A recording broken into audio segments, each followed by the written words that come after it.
Ayan na po at ilalagay na po namin yung router.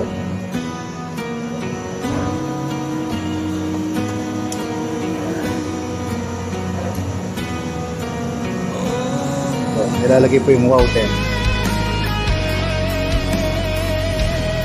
Pampatipid po sa gas, tsaka pampaganda po na kahit na 1 year hindi ka mag-change oil.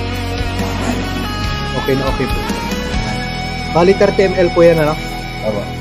30 ml. Mga katiligan dito sir, mga 3 gauge oil. 2 o 3 gauge oil. Okay, okay, Kasi okay. ang normal na takbo talaga niyan is 5,000. Opo, opo.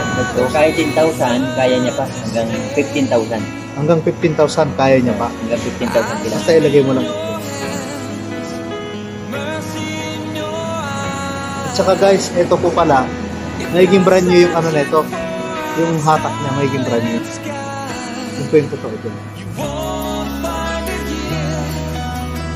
Yan na po, nilagay na po ang router.